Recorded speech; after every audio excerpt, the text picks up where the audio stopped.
Sejam bem-vindos a mais um Sindicato dos Escritores no Terror. Fora da época do ano, né? Estamos aqui pouco depois do carnaval, pouco depois de pular o carnaval. Uma época muito assustadora. Eu acho que o carnaval é assustador, sim. É assustador? Então, ok. Foi aqui corrigido pelos meus companheiros aqui, que estão gravando comigo hoje, Tots Olá. e João. Oi, pessoal. Estamos bem no meio do carnaval aqui. Trabalhamos enquanto eles pulam carnaval. Não existe. Qual é a fobia de muitas pessoas? Não tem? É agorafobia, não? Agorafobia é lugares abertos. Lugares abertos, verdade. Eu achei que fosse de multidões. Porque meio que uma coisa junto com a outra. Já descobrimos aqui. Ágora do grego praça, lugar aberto. Praça não, mercado, desculpa. Antropofobia? Faria sentido. Tinha medo de pessoas. Medo de Medo pessoas, de humanos. Né? Onde uma pessoa sente medo de estar entre outras pessoas. É que se for falar de fobia... É uma especialização dessa aí, né? Com certeza. Mas estamos aqui temáticos, fora da época do ano, mas temáticos, para falar sobre o desafio da semana, que era escreva um conto de terror. O conto não pode conter referências ao terror de Lovecraft e é preciso se comprometer com apenas um ponto bônus.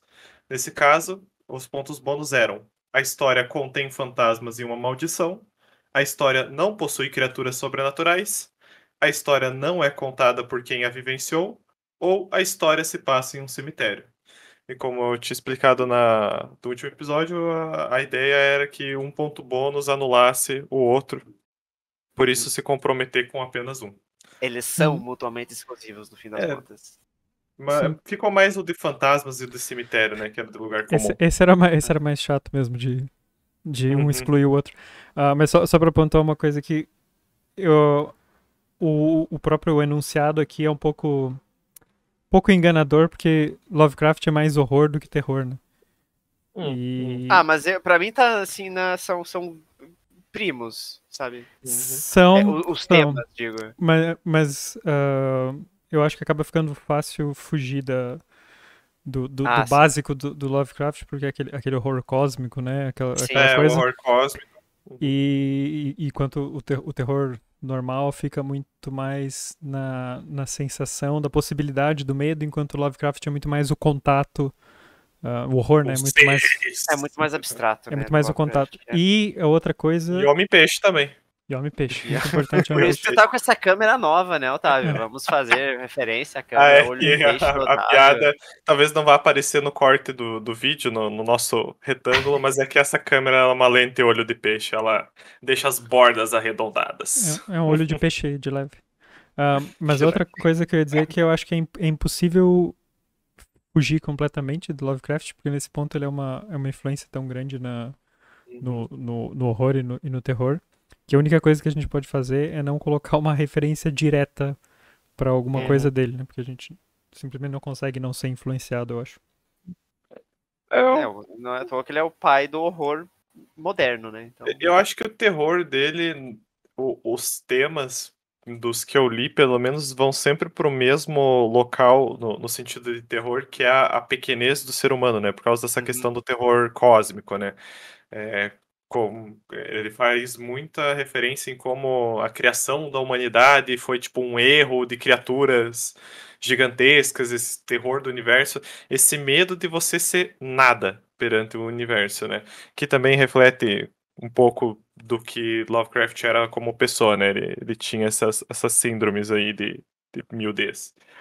Eu acho que o que torna o horror dele tão peculiar e talvez um fator que tenha feito ele crescer tanto assim em popularidade, a temática dele, é que ele não foca no terror mundano, né? Como a gente abordou, tipo, não foca em coisas gore, nem né, no medo e no perigo imediato. Ele foca mais em questões existenciais mesmo, como se diz, da pequenez do ser humano.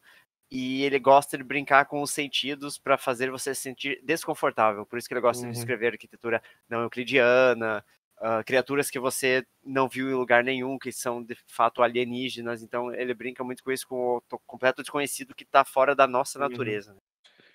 E eu acho que um terror que ele nunca aborda, não vou dizer de certeza porque eu não li tudo, mas é o terror do humano do ser humano. Tipo, o monstro ser humano, né? No fim das contas, que é algo que veio. Que não é o foco da obra dele. O foco da obra dele é sempre Sim. criaturas, futulescos, homem-peixe. Mas tem coisas como Massacre da Serra Elétrica, claro que vai muito de encontro com o que o João estava falando, de ser mais gore, mas em que o monstro, no fim do dia, é um ser humano, né? Não é uma criatura sobrenatural. Então, eu acho que ainda eu acho que é engraçado porque o Lovecraft hoje ele tem até uma estética visual que é muito atrelada a ele, sabe. Eu digo isso por videogames. Bloodborne, quando você olha aquilo, você vê que é uma inspiração muito forte do Lovecraft pelo design das criaturas. Tem um que vai sair daqui uns tempos que é The Last Case of Benedict Fox. Se você assiste o trailer daquele jogo, você vê muito a inspiração do Lovecraft nas cores e nos monstros, né. Então eu acho que tem esse caráter de você saber quando algo é mais inspirado ou não. Acho que vai muito no encontro disso, de tipo, se é muito mundano, não é tão Lovecraft quanto algo sobrenatural. Mas é por isso que ele é mais horror, né? E o terror, É, faz normalmente, quando você faz terror, normalmente é uma coisa muito mais mundana. Os filmes do. Ai, como é que é o nome daquele cara? Do. ah, Márcio. não. O que Cita fez. aí um filme. Tô tentando lembrar os nomes dos filmes dele, mas eu não tô lembrando. Não Stephen lembro King? se era Jordan o. Peele? Jordan Peele, é. Ah, Então o Jordan Peele é muito mais terror, né? É uma coisa bem O mais ser pro. humano é o monstro, no pois fim é. das Ele contas. justamente foca mais no terror humano, né? Eu ainda tenho que Então, assistir o último dele, que é o Não, Não Olhe. Uhum. Nope. Eu não quero ver que ela parece bem chato. Não De fiquei com alienígena? zero interesse. Como assim? Mas assim, enquanto o horror normalmente tem Uhum. criaturas, né? Eu Monstros. acho sim. engraçado. A gente tá tendo todo esse debate antes mesmo dos contos, mas é porque o terror eu Cara, acho que é pra dar uma. é um dos temas mais interessantes, porque, tipo, a premissa do terror, além de te deixar assustado, é te surpreender de alguma forma, te pegar desprevenido, né? Terror é um gênero muito comum pro plot twist, né? Que é algo que a gente Uhum. sempre comenta. E eu acho legal filmes como Sexta-feira 13, saca? Que o primeiro Sexta-feira 13 é um filme trashzão, hoje já é Cara, podraço eu o vou filme. dizer, eu adoro esse filme. O primeiro, eu adoro o primeiro Mas a Sexta-feira. premissa dele eu acho genial, que tem aí um acampamento de férias, jovens transando nesse acampamento e tals, e aí tem essa ideia sobrenatural do Jason, né, da criatura, de um garoto que morreu no acampamento e tá matando todo mundo, né. E pessoas começam a morrer ao longo do filme. Aí agora, spoilers pra quem nunca assistiu Sexta-feira 13, no fim do filme, você descobre que quem está matando as pessoas no acampamento é a mãe de Jason, se passando por essa coisa sobrenatural, mas porque o filho dela morreu por Negligência. descuido, dos cuidadores, né, Uhum. que estavam só transando lá também, então todo jovem que ia para aquele acampamento, ela matava. Então eu acho que tem essas pegadas legais do terror de tipo, às vezes tu ir com muita expectativa de ser um ser sobrenatural, né, e ele tentar te enganar pra algum outro lado. Inclusive o primeiro filme eu acho que é o que mais se destaca dos outros, porque ele é o único que é 100% Depois terror foi humano, pro né? Jason, né, No infeliz segundo, no segundo já aparece o Jason, só que ele é assim, mostra ele como uma pessoa bem deformada, assim, tal, mas ele ainda não tem, vamos dizer, a parte assim mais sobrenatural, porque nos outros filmes ele já morre, ressuscita, faz o diabo, ganha superpoderes. Eles têm que fazer pegar superpoderes, viu, pessoal? Você tem que morrer e ressuscitar. Vai pro espaço também, tem Vai pro Jason espaço. X Não, no mas isso aí, espaço, né. tipo, isso aí é, como é que se diz? Uma realidade alternativa, isso é uma fanfic, Não sei vamos não, hein. dizer. Eu acho que não é tipo canônico na história do Jason, ou o Jason do espaço lá.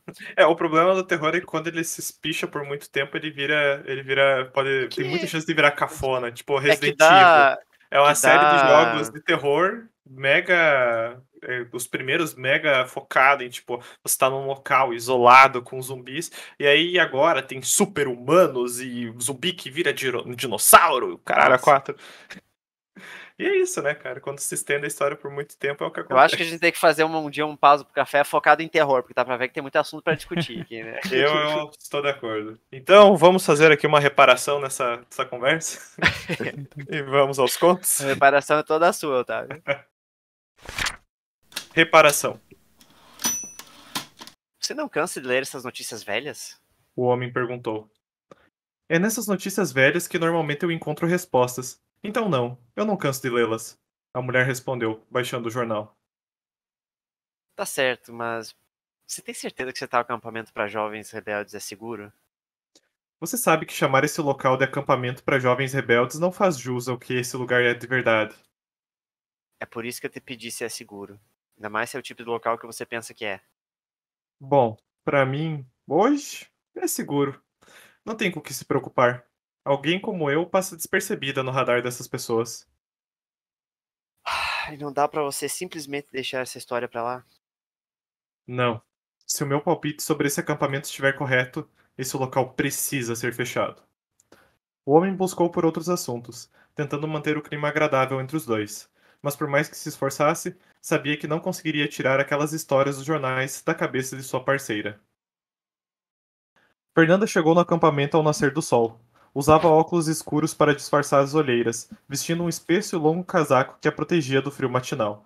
Esse seria um horário onde normalmente ela estaria em sono profundo, e só poderia ter um motivo para deixar essa rotina de lado: trabalho. Aquele simples e humilde acampamento, com um modesto dormitório, tinha tirado seu sono nas últimas semanas. Se não tivesse feito sua pesquisa, poderia se deixar enganar pelo clima sereno de um ambiente tão silencioso. Mas Fernanda sabia que ali havia algo fora do comum, tanto pela natureza de seu trabalho, quanto pelo pedido inusitado do dono do acampamento. Se a senhora for levar isso adiante, somos obrigados a exigir que venha antes dos jovens acordarem. Não queremos deixá-los nervosos sem motivo. A mulher sorria ao lembrar desse curto e seco diálogo, pensando em como sua presença nada mudaria no nervosismo daqueles jovens. Enquanto saía de seu carro, ela percebeu que dois homens em uniforme cinza se aproximavam, uma escolta nada receptiva para começar bem o dia. Os homens a levaram para uma pequena sala de espera, onde Fernanda teve a oportunidade de absorver a atmosfera do acampamento. Tudo ali ou era marrom ou era cinza. Não havia espaço para cores ou sentimentos naquele lugar.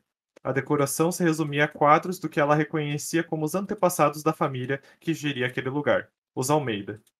Senhor Alberto Santos de Almeida, o fundador do Lar Nova Vida, considerado um visionário por essa região, lembrou, enquanto encarava o primeiro retrato que exibia um severo homem de monóculo, cujo olhar e sorriso estampados evidenciavam um escárnio típico de homens visionários. Senhora Fernanda, eu presumo. Disse um homem alto e pálido, vestido com um terno marrom e cinza, como uma variação chique do uniforme daquele lugar. Sou Alberto. Santos de Almeida Neto. Conheço, senhor. Como é a primeira vez que vejo a senhora, imagino que quer dizer que me conhece pelo que tabloides e pessoas da região falam a meu respeito. Sendo assim, também posso dizer que a conheço pela fama local. Fernanda esboçou um meio sorriso. Era de se imaginar que ela não seria a única a fazer sua pesquisa, mas se exibir sobre isso já esclarecia para ela com que tipo de pessoa estava lidando. Não vou mentir, senhorita, que sua presença aqui é algo que me incomoda, pois perturbar a rotina dos jovens daqui pode ser altamente crítico para o procedimento conduzido pelos profissionais de minha instituição. Pois espero que o senhor saiba que esse incômodo que causo foi decisão imposta pelo juiz, a favor de meus contratantes. Mas pode ficar tranquilo, senhor Almeida. Se tudo correr bem, será como se eu não estivesse aqui. Tudo o que preciso é. Eu sei o que precisa, já foi providenciado. Os dois jovens com que precisa falar estão lhe aguardando na cabana 8. Um dos nossos monitores irá acompanhá-la e estará presente durante toda a entrevista. Esboçando um meio sorriso novamente, a mulher prosseguiu com as orientações impostas, mantendo uma postura neutra durante todo o trajeto até a cabana. O novo ambiente nada apresentava de diferente. Mesmas cores, decoração, mesma disposição de móveis. Era como se não tivesse saído da pequena sala de espera. A única novidade se apresentava nos dois jovens à frente, garotos extremamente magros e pálidos, com uma variação de uniforme marrom dos funcionários que a conduziram até então. Gostaria de entrevistá-los separadamente. Ela pediu ao monitor, que, a contragosto, retirou um dos garotos do ambiente. O que ficou estava com o olhar perdido, ranho escorria de seu nariz, mas ele parecia não perceber. A mulher puxou um lenço de seu casaco, mas ao se aproximar do rapaz, foi empurrada por ele, que voltou seu olhar para o chão enquanto limpava o ranho com a mão. Muito bem, vamos direto ao ponto. Fernanda puxou um bloco de anotações e caneta, pois já havia sido previamente alertada de que não poderia utilizar de gravações, visto que haveria o risco de comprometer informações sigilosas sobre os procedimentos do acampamento. A boa e velha desculpa dos que temem serem expostos. Pode me dizer seu nome e idade, jovem rapaz? Guilherme, 16 anos. Há quanto tempo está no lar Nova Vida, Guilherme? Acho que uns 5 meses. Certo. E nesse meio tempo, você fez amizade com essa garota? Disse puxando uma foto do bloco de anotações, exibindo uma jovem loira de olhos azuis, com longas tranças e um sorriso radiante. A senhorita Silvia de Souza? Eu vi ela por aí. Respondeu desviando o olhar da foto, fungando com maior intensidade. Então não eram amigos? Todos aqui são considerados amigos, independente da convivência. Ajuda no processo de acolhimento dos jovens. Interrompeu o monitor, fazendo com que Fernanda lembrasse de sua presença. O garoto nada esboçou com a resposta, apenas continuou a fungar. Muito bem. Você lembra qual foi a última vez que a viu? O dia? Isso. Qual foi o último dia em que a viu? Faz um tempo, uma semana eu acho. Certo. E você lembra o que fizeram nesse dia? Nada demais, cada um vai para cabanas diferentes, dependendo das atividades que tem que realizar.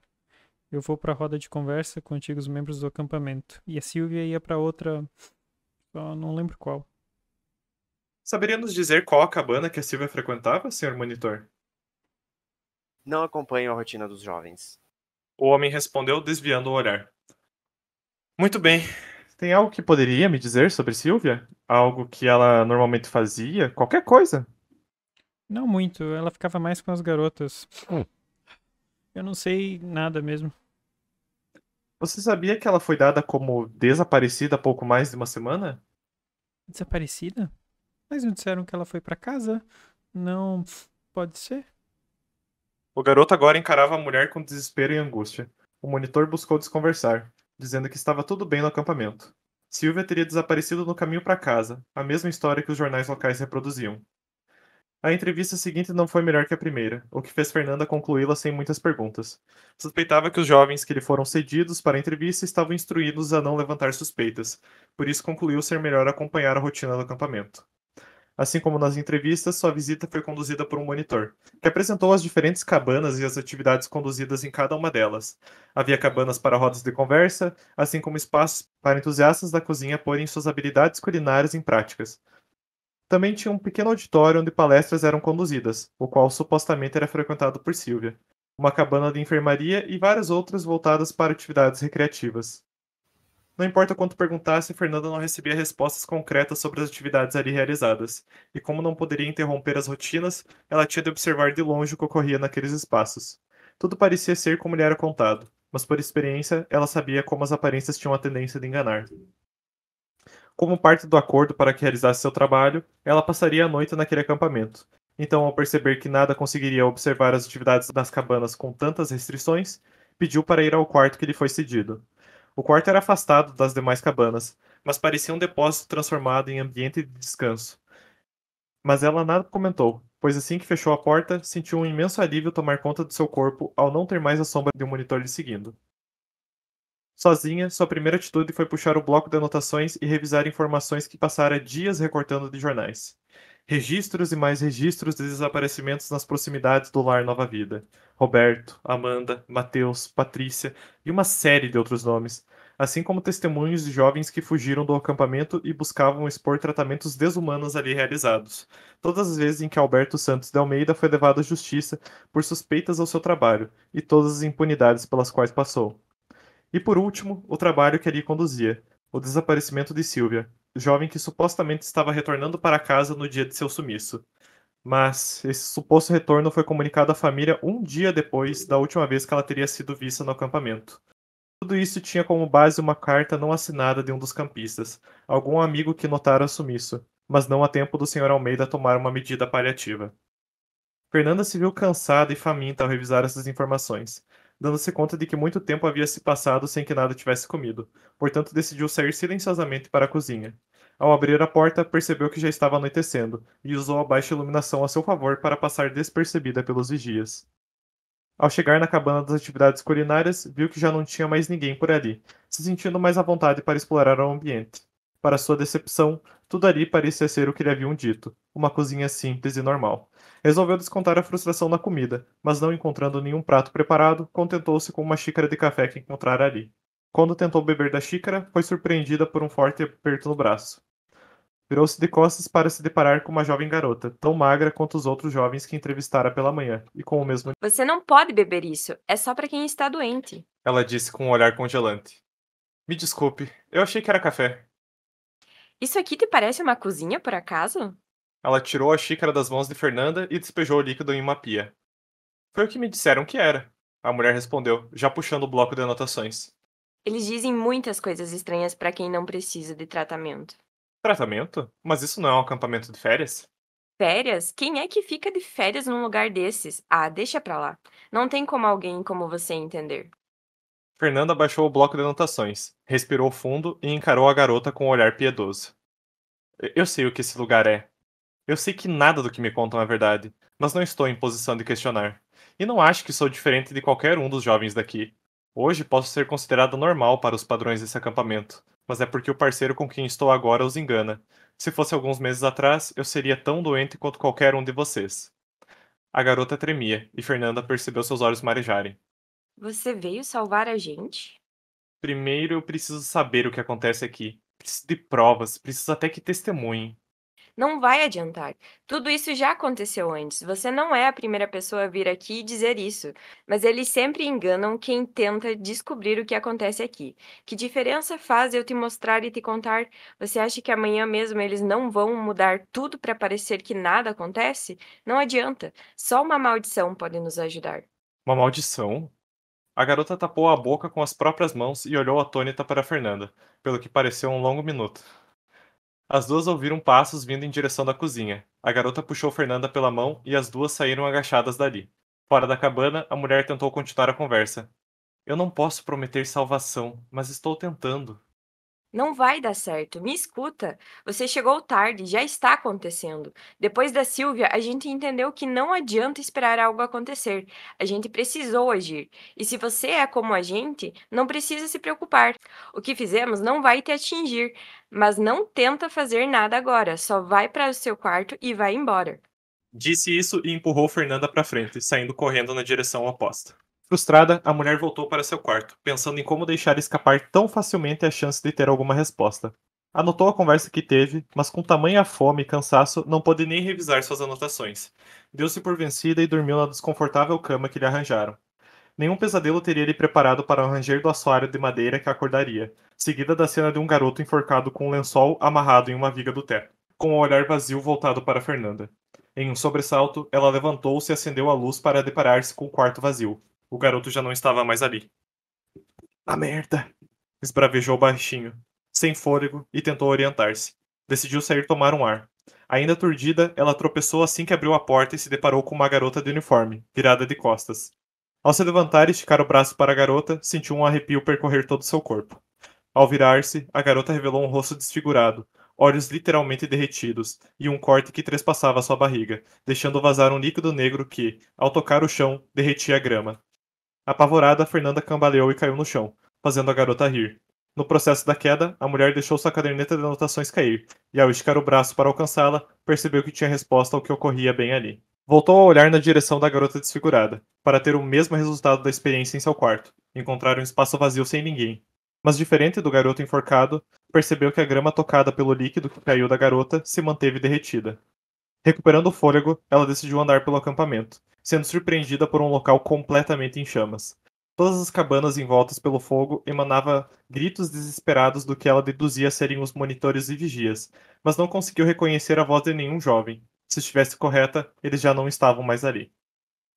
Andou para longe do fogo e encontrou mais figuras de jovens em situações perturbadoras, queimados, com líquidos negros escorrendo de seus olhos e bocas, cortes no corpo, magros a ponto dos ossos rasgarem a própria pele, dentre outras agressões que não suportava enxergar, mas viu de qualquer forma, pois entendia o que queriam.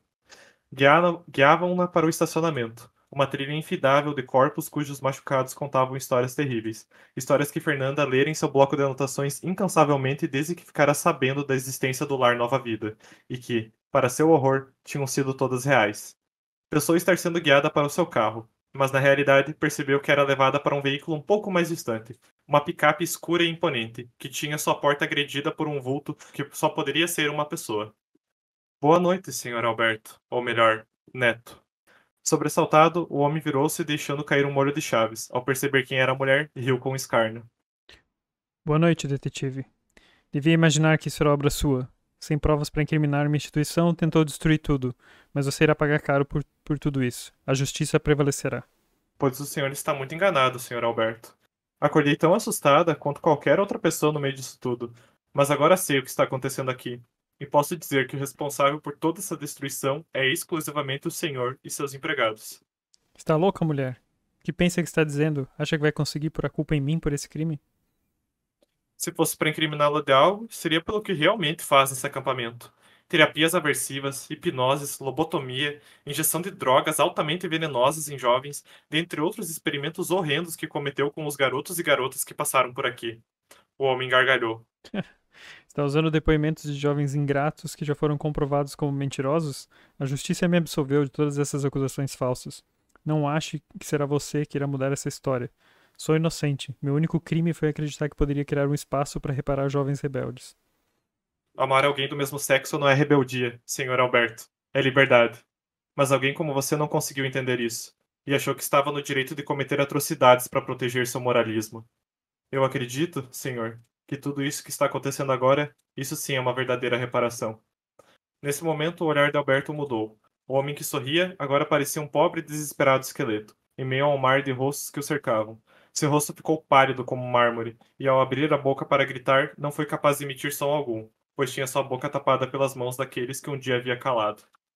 Fernanda virou-se para seu carro, deixando o acampamento para trás. Ao sentar no banco do motorista, percebeu pelo espelho do retrovisor que havia alguém no banco de passageiros. Ao ajustar o espelho, deparou-se com o rosto de uma Silvia já não tão bela como na fotografia que carregava, com suas longas tranças substituídas por uma cabeça raspada, seus olhos azuis ofuscados por imensas olheiras, e seu nariz escorrendo um já familiar líquido negro. A garota sorriu para Fernanda, sumindo no momento em que a mulher tirou o olhar do espelho para tentar vê-la no banco de trás. A detetive suspirou profundamente, puxando o bloco de anotações uma última vez, anotando os últimos registros daquele local amaldiçoado, dando partida no carro em seguida, e encontrar-se com seus contratantes, a família de Sylvia, contar-lhes sobre o trágico fim do acampamento, omitindo o que fosse necessário, pois sabia que a realidade só iria impossível, seria posta como uma louca por toda essa história. Mas nesse caso, omitir a verdade não lhe incomodaria, sabendo que de alguma forma a garota desaparecida havia encontrado sua justiça.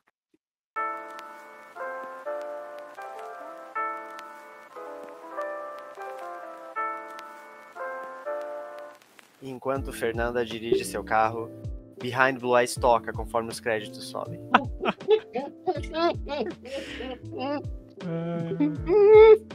No one knows what it's like. Nossa, eu vou usar até essa música.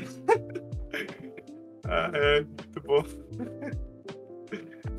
Eu digo isso porque a temática da história me lembra muito o Na Companhia do Medo, ou em inglês Gótica, que é uma temática é um pouco parecida. É um filme de 2004 com a Halle Berry, que ela trabalha numa instituição psiquiátrica. Ela eu acho que ela é uma médica lá, se não me engano. Como é o nome do filme? É Gótica, com TH e com K. Gótica.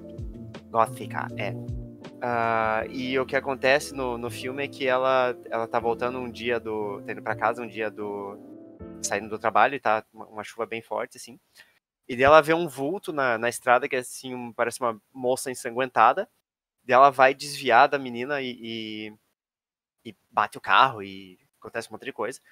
E quando ela acorda depois desse acidente, ela tá numa das celas psiquiátricas do instituto dela. Olha só. E daí, conversando com um colega dela, que é o Robert Downey Jr., ela descobre que depois do acidente, ela dirigiu pra casa e assassinou o marido dela. Ela tá ali internada por causa disso, e quer descobrir basicamente por quê. E daí, já vou dar spoiler do filme, porque Olha, só assim é um filme que a média crítica dele no Rotten é 15%. é só assim que eu vou explicar por que eu me lembrei desse filme. Ela chega lá no instituto e tal, e daí a partir de lá ela conversa com a Penélope Cruz, que é uma internada com quem ela já antes desses eventos do acidente, ela tinha tratado, tinha conversado, tinha tido uma consulta com ela. Dela, a Penélope Cruz fala, você é uma de nós agora também e tal. E tudo, ela vai investigando e vai descobrindo que, no fim das contas, o marido dela, se não me engano, era um delegado, ele abusava dessas meninas, tipo, dessa fantasma que ela encontrou. Não do instituto, mas ele abusava de meninas novas, assim, ele tinha um local que ele ia, levava elas e tal. E ele conseguia abusar de algumas do instituto porque ele tem um colega que trabalha ali, que no filme eles traçam todo um perfil psicológico, tipo, o aprendiz, né, do cara, basicamente. Que ela vai descobrindo era um segurança dali. E no fim das contas ela consegue matar ele e tal. E também tem essa cena de ela vendo os fantasmas das meninas, tipo, pedindo ajuda e tal. E essa cena final do retrovisor, que foi o que me lembrou, que ela também vê a menina através do retrovisor uma hora. E também tem essa cena de, tipo, agora eu estou em paz e tal, pá. E no final desse filme, toca Behind Blue Eyes, por isso que eu falei aquilo ali. Eu vi rapidamente aqui no Wikipedia que o destaque desse filme foi essa música. Foi a partir desse filme. Eu não lembro se eu conheci essa música através desse filme, mas eu lembro que quando eu ia pra escola de transporte, tipo, tocava rádio no transporte e tal. E Behind Blue Eyes era uma música bem recorrente das manhãs, mas eu não lembro se eu descobri ela nesse filme. E eu só assisti esse filme porque as professoras passaram pra nossa turma da 8ª série uma vez. Ok. Não é algo que eu acho muito apropriado pra 8ª série, mas estamos aí, né? Estamos aí, assistimos sem muitos danos psicológicos. Ok. Teve uma coisa que eu não entendi, que eu quero que o Otávio esclareça, que é o que deu o gatilho da maldição, assim, bem dizer. Porque o ponto que você escolheu claramente é uma maldição em fantasmas, né? Isso eu também tava na dúvida, porque eu fiquei perdidaço ali no que aconteceu.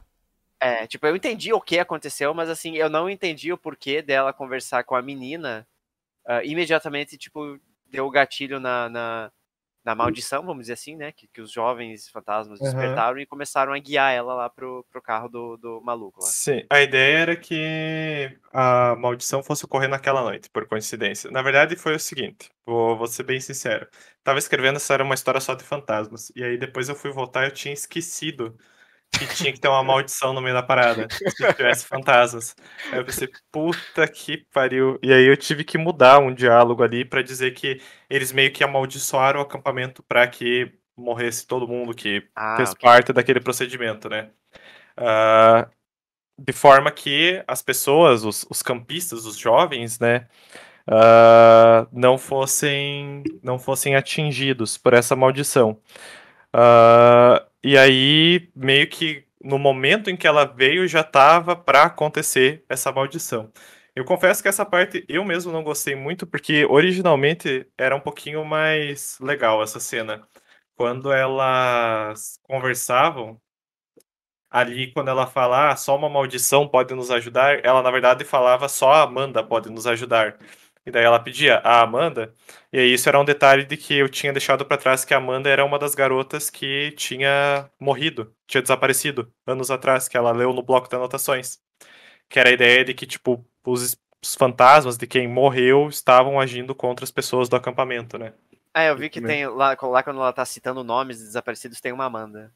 Então, essa era a ideia, de fazer essa ligação sutil de que, na verdade, tipo, quem tava engatilhando tudo aquilo eram os próprios mortos, né? E que eles tinham entrado em contato com os jovens do acampamento, ou mostrado que ia acontecer algo do tipo. A parte da maldição realmente teve que ser de improviso por causa do ponto bônus, eu mesmo me atrapalhei, né? Autossabotagem. Eu achei que a maldição ali, quando eles falam, era só pra enganar, porque eu não percebi que aquilo era uma maldição. Na verdade, eu não entendi o que aconteceu quando eu li. E eu achei que quando ela falou que nós precisamos de uma maldição e tal, e eu achei que no final das contas, o que tu tinha ido pro ponto bônus era o de não ter nada sobrenatural, não ter ser sobrenatural. E eu achei que... Primeiro eu achei que era um sonho tudo da mulher, porque tava... Porque teve aquela cena do guri enforcado. E daí eu não entendi o que aconteceu, porque ela viu, acordou, e teve tipo um pesadelo com ele, e depois ela acordou. E daí eu achei que era aquele esquema de tipo, você acorda achando que acordou, mas na verdade você ainda tá no teu pesadelo. Tá dormindo. Porque daí ela começou a ver aquelas outras piras muito loucas. E aí só fui perceber que não era um sonho quando ela chegou lá e encontrou o senhor Alberto, né? E começou a falar com ele. Mas aí eu já tava numa de que, tipo, ok, se isso... Eu já tinha descartado a maldição, porque eu achei que não era. E daí descartei o sonho e deixei, ok, então eu não sei o que aconteceu. Ou ela tá... Considerei que ela talvez tivesse sido drogada com alguma coisa e ela tivesse alucinando. Café, né? Mas não percebi que eles eram fantasmas ou espíritos nesse ponto. Eu acho que, de certa forma, essa confusão que a gente teve até trabalha ao seu favor, Otávio, na história, porque pra mim, pelo menos desde a cena que ela encontra ali a menina, eu acho que ela não tem nome, aquela que não deixa ela tomar o café. Isso, não tem, não. Desde que ela encontra aquela menina ali, as cenas pra mim parecem assim que estão numa vibe muito onírica, sabe? Porque logo depois mistura ela indo pra cabana dela e dormindo e tendo o sonho com o menino enforcado. Então, como tu disse, não dá pra ter certeza se ela tá acordada ou se ela acordou e acha que acordou, mas tá em outro sonho. Então, tudo aquilo ali se mescla pra mim, sabe? Então, eu acho que isso trabalha a favor da história pra dar esse aquele terror, né? Porque você não tem certeza da realidade que você tá, tudo pode acontecer. Mas o que me incomodou, não me incomodou, mas o que me deixou confuso foi realmente a parte da maldição, porque eu acho que você mesmo falou, eu joguei ali, né, porque tinha no ponto bônus e tal. Eu acho que ele dava pra ter explorado um pouquinho mais, porque a construção da história já tava muito boa, assim, sabe? O ambiente totalmente hostil, né, inóspito. O cara admitiu, é um porra, você tá aqui me enchendo o saco, mas como eu sei que não vai dar em nada na justiça, faz o que você tem que fazer aí. Essa é outra coisa que eu não entendi também, porque lá no começo ela diz que ela vai passar despercebida, e quando ela chega lá, ele fala que ele já conhece a fama dela. Mas então ela vai para a fama de detetive, mas o que ela quis dizer que ela vai passar despercebida é uma outra ligação. É mais sutil, é a ver com o diálogo dela com a garota. Tá. Vocês entenderam o que é o local? É um centro de reabilitação para jovens homossexuais. Exatamente. Que pode ser traduzido como um centro de reparação. reparação. De conversão ou reparação, né? Tem os dois títulos. E aí, a preocupação do companheiro dela é por ela ser bissexual. Não, isso não ficou nem um pouquinho claro pra mim. Então, pra mim ficou depois, porque quando ela diálogo, fala, né? Lá embaixo, quando fala ela fala que, tipo, se fosse uns meses atrás, ela seria tão doente quanto qualquer outro jovem que tá ali, né? Então, mas eu não fiz associação por causa da orientação sexual, não. Inclusive, acho que até tem o diálogo deles, pra você... O que ela quis dizer dela se passar despercebida era isso. Porque ele tinha medo dela ir pra um acampamento de conversão, né? Sendo uma mulher não de acordo com os padrões da... Eu acho que acho que você perdeu uma oportunidade, já que você falou em reparação no texto e faz a personagem falar isso. Eu acho que você podia ter colocado, não no nome, porque eu acho que o nome ia soar estranho, mas você podia dar o nome, como é que é o nome do lugar? Vida Nova. Podia ter tipo um slogan deles com reparação. Né? Sim. Sabe, daí sim acho que é uma boa. Encaixar bem. A ideia era que fosse um centro de reparação não tão evidente, né? A ideia de ser um local para jovens rebeldes, né? Os pais sabem pro que estão mandando, mas para fora você não deixa tão claro que é um centro de conversão, porque é algo que, assim, na realidade, eu não sei dizer se existiam centros assim. Eu fui inspirado por um filme que eu assisti, que é o Mau Exemplo de Cameron Post, ou no original The Miseducation of Cameron Post, que é sobre uma garota que vai para esse centro, vai para um centro de conversão, né? E vai passando por uma rotina completamente opressora por ela ser lésbica, basicamente, né? É de horror o filme? Terror? Não é. Assim, se você pegar o que acontece, ele é um filme de horror para pessoas gays. Sim. Porque, tipo, as pessoas lá são maltratadas, são oprimidas psicologicamente e chega até pontos de físico, sabe? E o final dele é bem, bem chocante, mas eu peguei essa premissa porque me era interessante e porque eu tinha lido recentemente em alguns locais casos famosos desses centros de conversão que resultaram em morte, né, basicamente. Porque eles tinham uns procedimentos muito bizarros que no meu draft original eu ia explorar mais, porém o texto já estava ficando muito longo. Já tava chegando próximo das 7 páginas, então eu descartei fora. Que seria nessa parte em que ela passa pelo acampamento pegando fogo, ela passaria pelas cabanas e veria o que de fato acontecia lá. Porque nesse centro isso tem, tipo, tem um processo, cara, por exemplo, que é tipo um faz de conta de um novo parto, saca?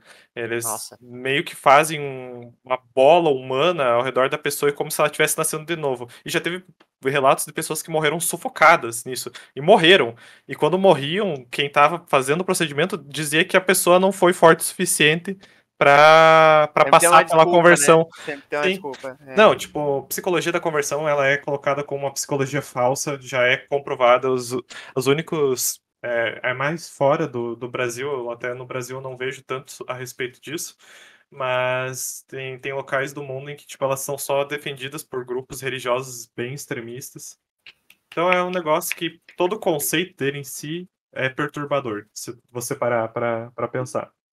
Eu acho que em Então todo eu esse quis tipo partir disso. de campo, não só de conversão, mas todo assim, campo com pesquisa médica, de alguma, vamos dizer assim, anomalia que era percebida nas épocas, assim, o pessoal tentava tratar, ou tentava resolver, ou tentava descobrir alguma coisa através da lobotomia, né?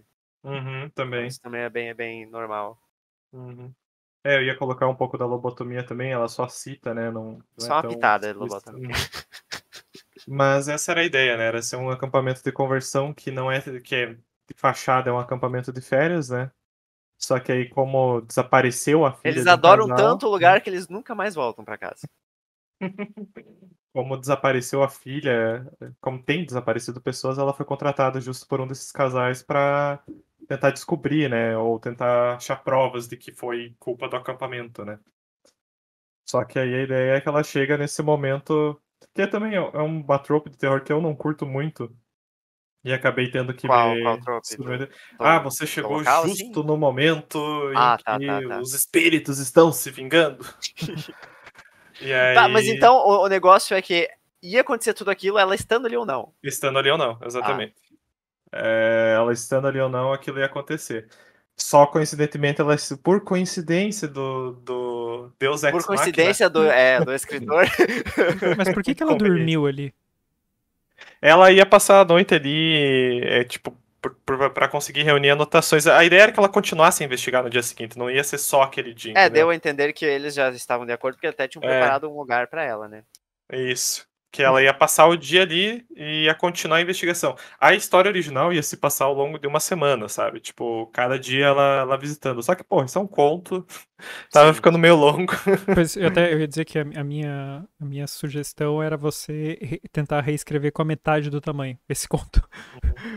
O meu desafio. Porque eu acho assim que no começo, pra mim, parece que você perdeu muito tempo tentando não revelar o que é o lugar, assim, fica dançando ao redor pra deixar essa revelação pro final. E eu acho que não se ganha muita coisa com essa revelação. Eu acho que se você desde o começo já colocasse na mesa o que ela tá indo atrás e focar na parte mais interessante, que é o twist ali dos espíritos, de tudo que acontece, eu acho que talvez ficaria mais interessante.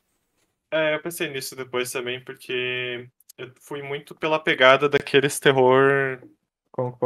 Tem terror que é o build-up, construção, né? Que tem muito terror que metade da história é você construir o ambiente e a outra metade é o negócio e virar o terror em si, né? Só que como o conto tava ficando muito longo, eu sinto que eu fiquei menos tempo no terror do que na construção, né? Nisso eu concordo com o que o Tots falou. Se fosse fazer uma revisão desse texto, teria sido mais direto ao ponto nesse aspecto. Mas você pode Porque. construir, você pode preparar dizendo o que é Uhum. o lugar. Tipo, você não precisa Uhum. preparar tentando esconder. Eu achei que nessa hora eu tava meio que. Como o nosso amigo o João normalmente faz isso, né? De tentar esconder o que as coisas são de Eu fato. gosto, eu E eu gosto tava, disso. eu tava gostando disso, tipo, dessa ideia de não ficar tão evidente até pra você ter esse mistério sobre o local, dar essa aura mais misteriosa, né? Mas eu acho que realmente o que tu fala faz sentido de se às vezes colocar as cartas na mesa mais cedo, ser melhor de desenvolver a parte de horror da história, né? Eu acho que isso você consegue fazer nessa tua temática de Uhum. forma orgânica, você expondo, você fazendo a própria Fernanda, tipo, ou Uhum. numa minúcia pensamento dela, ou ela conversando já com o parceiro, Uhum. dizendo que, Esse eu sei diálogo, que é isso, por exemplo. inclusive esse diálogo do parceiro, eu adicionei depois de ter escrito o conto, que era pra auxiliar um pouco na conversa que ela tem com a garota depois, né? Pra dar a entender que ela tem um parceiro masculino. Porque esse diálogo não adiciona nada na Exato, história. era o que eu ia dizer. Pois é. Foi a primeira Esse coisa. diálogo não adiciona. Das primeiras coisas que eu pensei foi que eu cortaria direto esse diálogo e pularia direto pra parte que ela tá já lá chegando pra investigar. Mas era isso mesmo originalmente. Foi mais uma garantia, sabe? Por assim dizer. Mas às vezes peca pelo excesso, né? Mas eu gostei dessa história, eu vou falar bem sinceramente que. Mas eu gostei da tua história. Eu acho que, como você falou, você pecou pelo excesso, você deu, tipo, abocanhou mais do que consegue mastigar nessa história, porque dá pra ver que você, até o que você falou, por exemplo, da Amanda, você já tinha pensado em várias coisas, você quis salpicar várias coisas na história, mas no final nem tudo se misturou muito bem. Uhum. Mas dá pra cortar um pouquinho e ela fica uma história bem, bem robusta, bem legal. Tanto que eu tinha começado ela já com o diálogo final escrito. Eu já tinha escrito. Porque ela ia acabar num diálogo, ela ia acabar de uma forma diferente, não ia ser toda essa destruição. Ia ser. O diálogo final era: Eu acredito, Senhor, que tudo isso que está acontecendo agora, isso sim é uma verdadeira reparação. Era a ideia acabar aí, Title mas drop, aí, né? quando chegou nessa cena, tipo, por conta da condução que eu tinha dado pra história, eu tive que dar sequência, né? Porque não ia dar pra encerrar ali o que estava acontecendo, basicamente. Eu acho que foi necessário você adicionar o fechamento ali com os fantasmas, né? Tipo, ela. Pra ter um final, senão, não, a menina foi ali, daí um outro fantasma fez uma zoeira ali, ela foi embora assim, nem mais nem menos, de boas. Então eu acho que foi. Já que você fez acontecer a treta dos fantasmas enquanto ela tava ali, foi importante sim mostrar que, tipo, ela tava no lugar certo, assim, né? Então, A cena do garoto enforcado, inclusive, foi inspirada pelo Hereditário. Não sei se vocês já assistiram esse filme. eu vi. É da Netflix, né? Não. Não é da Não é Netflix. esse que é da Netflix? Não, Tem um que é da é um Netflix, é filme. parecido. Mas ele Mas eu já tô ligado. esteve na Amazon Prime. Tu falou que sim, Tots? Ou não? Não vi. Cara, esse filme, assim, eu não recomendo assistir ele se você tá meio fudido da cabeça, porque ele é um filme bem pesado, assim, bem cru o terror dele. Tem uma cena em si que é muito forte, bem gore, explícita. Mas ele tem essa pira de fantasmas, né? Ele tem essa pira de aparecerem assombrações na casa da mulher. E aí tem uma cena em que ela tá olhando para um cômodo e tem uma velha naquele cômodo encarando ela. E Do cômodo da casa maneira. dela? Mas a maneira que a cena é editada é como se a mulher estivesse ali. E é muito bem feita essa cena. Se eu achar ela depois até coloco. E aí quando ela acende a luz, não tem mais nada. Tá só o cômodo vazio, sabe? Tipo. E tem outras cenas, assim, muito perturbadoras de, tipo. Ele faz uma parada de que, tipo, a casa já tá sendo assombrada muito antes da história efetivamente contar isso. Em que aparecem espíritos escondidos na cena, sabe? Tipo, de fundo. Isso eu E, acho e, a, legal, e a detalhes legais. câmera não aproxima nisso nem nada. É um detalhe que ou você percebe ou passa. Como tá passando despercebido pelos personagens, né? E isso eu acho muito, né, é mais fácil no audiovisual, né? Na verdade, eu Sim, acho que, sim, sim. tipo, é algo que só o audiovisual consegue fazer, porque como é que você vai falar no texto, tipo, No tinha um texto você espírito no ali que máximo ninguém consegue viu, dar dicas, né? Você consegue dar pistas, mas não consegue explicitar isso. mas aí eu quis Tinha um simular espírito essa. embaixo da mesa, mas ela não viu. Ninguém Tipo, viu, sentiu uma brisa, talvez, né? mas... Eu acho que tem um outro filme que faz uma parada muito inteligente nesse sentido, que é O Orfanato.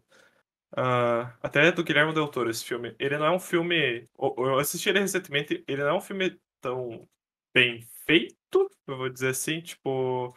Já é um filme meio datado, sabe? Uhum. os jogos de câmera, já é um filme que é meio lento.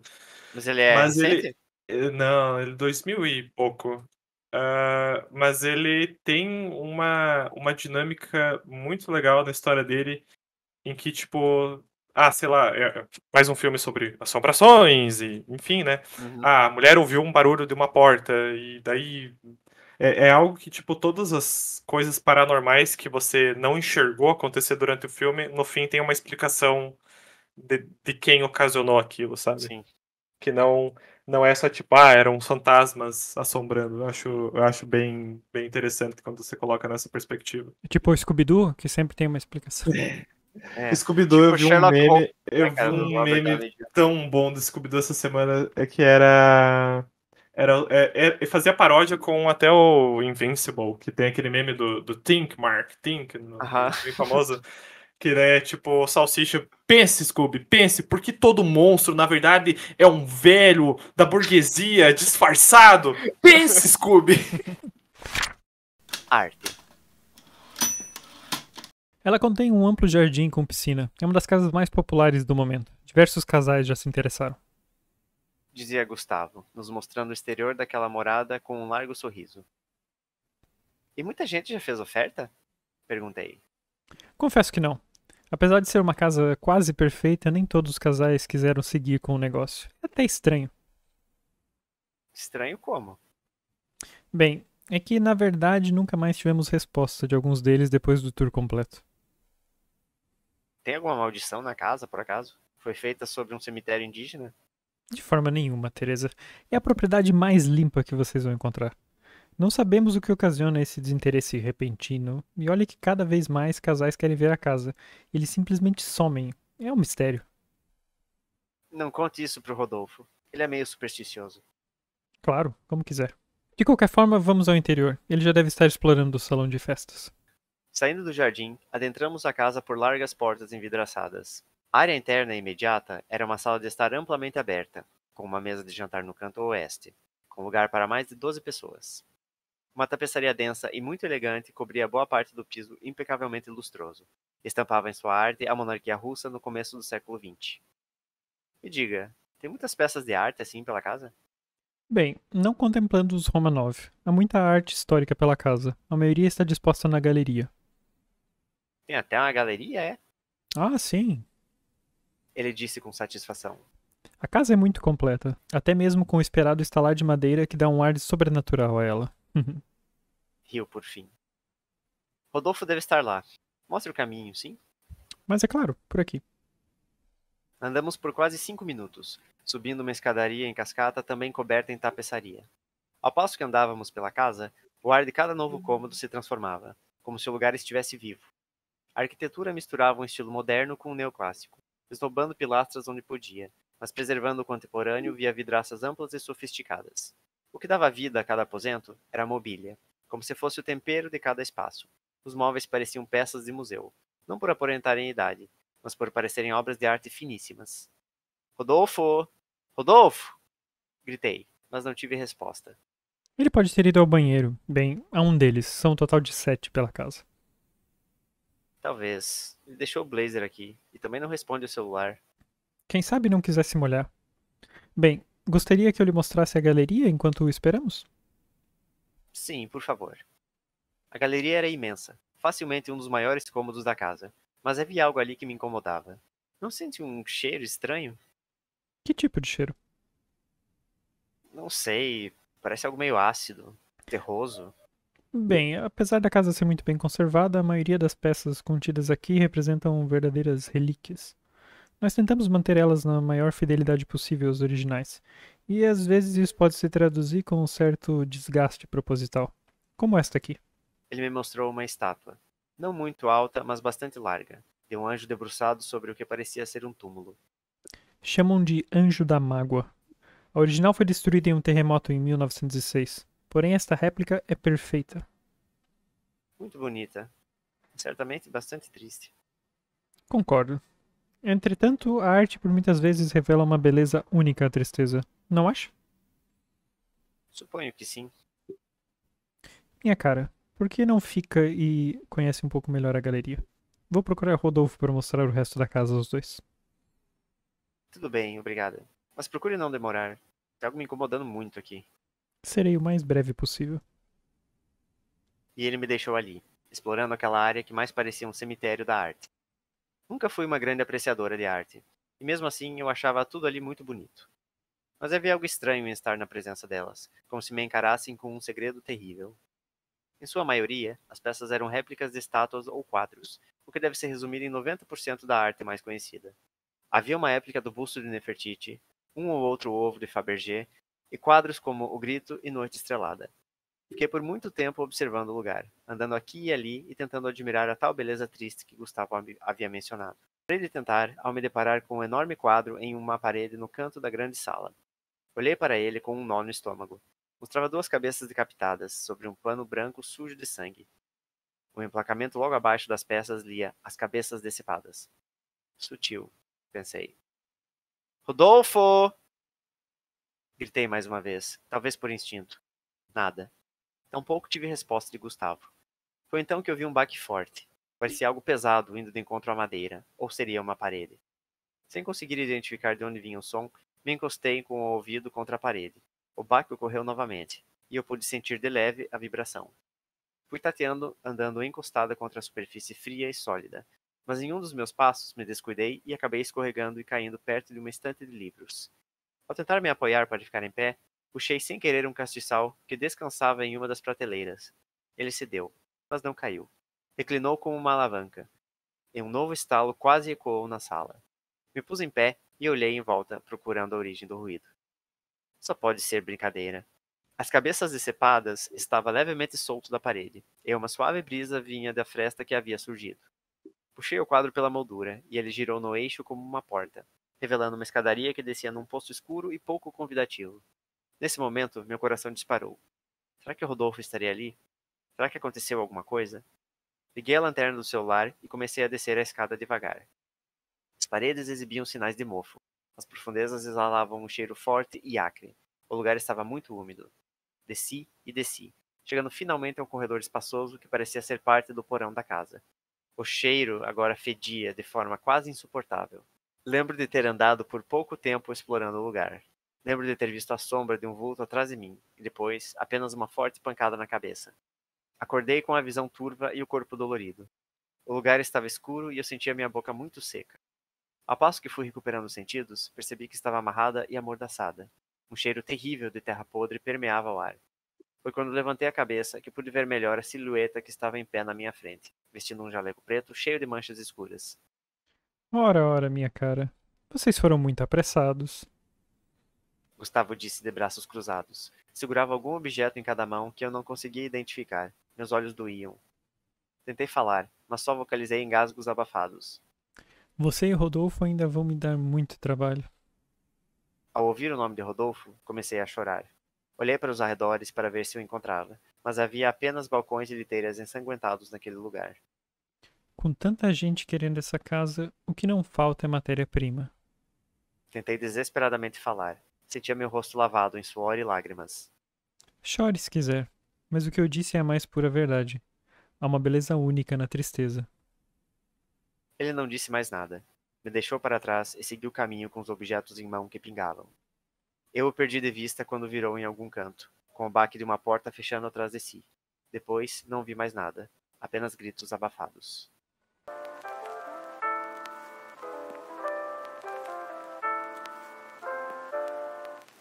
Eu queria dizer que se esse não é um dos piores, ele é provavelmente o pior corretor de imóveis da história.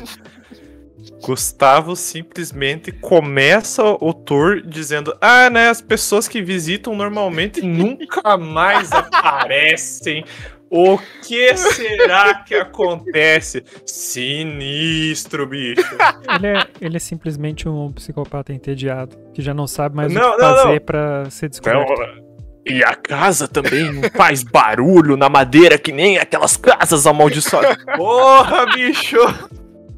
Acho que ele já tira a satisfação de tentar assustar as pessoas, deixar o quanto esses idiotas, quanto eu preciso dizer pra fazer esses idiotas desistirem e irem embora antes de eu eu pegar Se eles. os nomes não fossem brasileiros, eu ia dizer que é um casal de americanos comprando essa casa, porque isso aí parece muito. Porra, cara, ladainha de Inspirado em americano. vilões do Scooby-Doo. Eu não lembro mas até se levados não ao tem. extremo. Se tem esses programas assim de casas amaldiçoadas, alguma parada Cara, assim. deve até ter alguma coisa, mas eu acho que eu nunca assisti. Ah, Não. eu ri muito na primeira frase que o cara fala, no primeiro red flag, brabíssimo, que o cara lá, tipo, ai, mas nunca mais tivemos respostas de alguns deles depois do tour completo. Tá, amigo.